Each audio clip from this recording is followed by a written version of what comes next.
Hi, my name's Nick and welcome to this short lecture on the basics of the ECG. The ECG picks up the electrical activity of the heart via a series of electrodes placed on the limbs and chest. The impulses from the heart are then turned into an electrical signal and recorded on an ECG in a series of tracings, and it's going to be your job to interpret these, so let's look at some basics. When there's no electrical impulse, the ECG trace remains static on what is termed a baseline. If an impulse travels towards the electrode, it will cause a positive or upward deflection. If it is travelling away from an electrode, it will cause a negative or downward deflection. If the electrode is at an angle to the impulse, it will cause both a positive and negative deflection, as the impulse moves first towards the electrode and then away from it. ECG paper has lots of small squares on it, each one 1 mm square, and they're grouped together to make larger squares of 5 mm.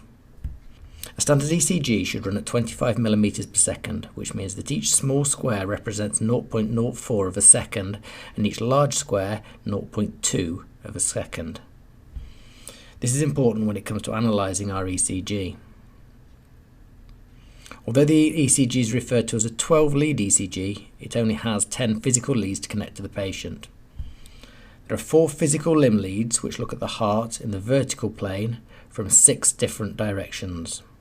3 limb leads look from the right arm, left foot, and the information is then combined from these leads to produce 3 further views.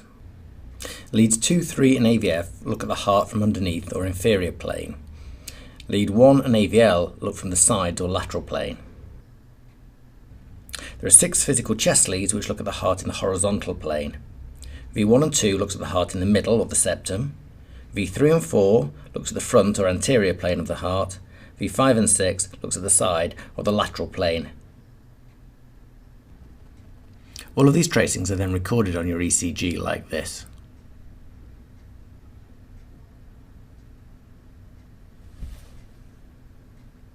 The impulse starts in the SA node and depolarises throughout the atria, travelling from right to left and to the AV node via intranodal tracts.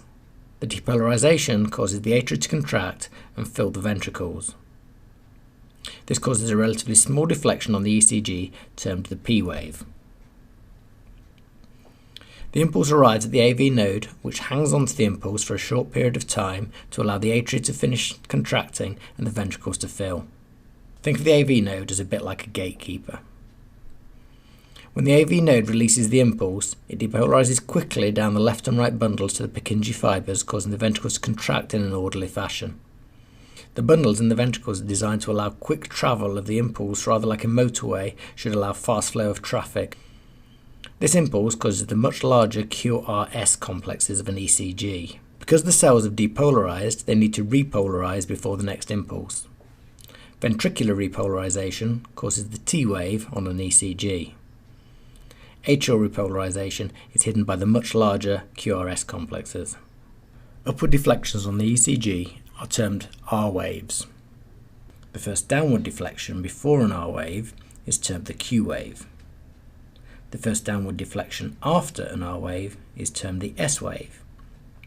If there is no R wave, the downward deflection is termed the QS wave, as there is no telling if it is a Q wave or an S wave.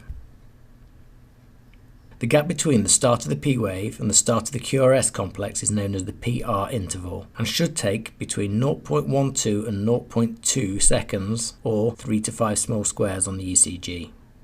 Ventricular depolarisation causes the QRS complex and should take no longer than 0.12 of a second or 3 small squares on an ECG. It's harder to find a normal for the QT interval, which is measured from the beginning of the Q wave to the end of the T wave, as it varies inversely with the heart rate. Roughly speaking, at 60 beats per minute, the interval should be between 0.35 and 0.46 seconds, but it's far more complicated than that. So there you have it, a basic overview of the ECG in under 5 minutes. In the next lesson, we'll look at interpreting those squiggly lines.